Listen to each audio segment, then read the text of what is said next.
ગુજરાત સરકારની uniform civil code માટેની સમિતિએ નર્મદા જિલ્લાના રાજકીય આગેવાનો, પ્રતિષ્ઠિત નાગરિકો અને સંસ્થાઓ સાથે કલેક્ટર કચેરી ખાતે બેઠક યોજી હતી। કોમન સિવિલ કોડ અંગે કમિટીના સભ્યોએ હાજર આગેવાનોના મંતવ્યો જાણ્યા હતા।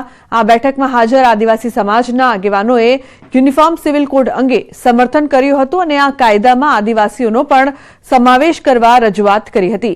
પરંતુ ડેડિયાપાડાના ધારાસભ્ય ચેતર વસાવાએ આ કાયદાનો વિરોધ નોંધાવ્યો હતો।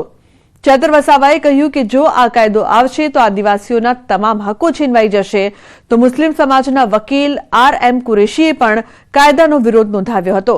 સરકાર ખાલી દેખાડો કરવા માટે આ કાયદો લાગુ કરવા માંગતી હોવાનો આરોપ લગાવ્યો હતો કે આદિવાસીઓને જે યુસીસી લાગુ પડે તો જે અમને શૈક્ષણિક અને રાજકીય અનામત મળે છે, જે રીતના હું અનામત બેઠક પરથી ચૂંટાઈને આવું છું, એ નષ્ટ થશે। અમારા જે અનુસૂચિ 5 અંતર્ગત જળ, જંગલ, જમીન અને ખનિજો પરના પ્રાવધાનો છે, એટ્રોસિટી એક્ટ છે, તો તે AA છે, પેસા એક્ટ છે, તમામ પ્રાવધાનો નષ્ટ થશે, એની અમને ભીતિ છે। એટલે યુસીસી નો અમે વિરોધ કરીએ છીએ।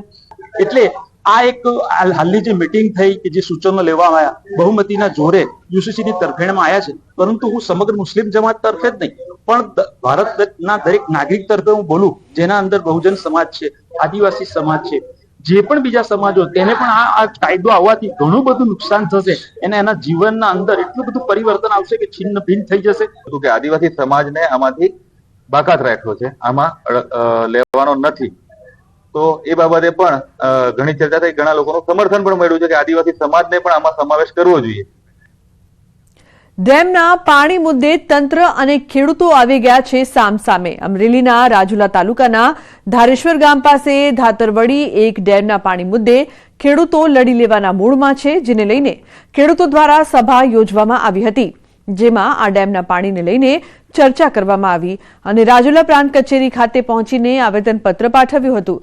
મહત્વનું છે કે વર્ષ 1972માં ખેતી સિંચાઈના ઉદ્દેશ સાથે આ ડેમ બનાવાયો હતો।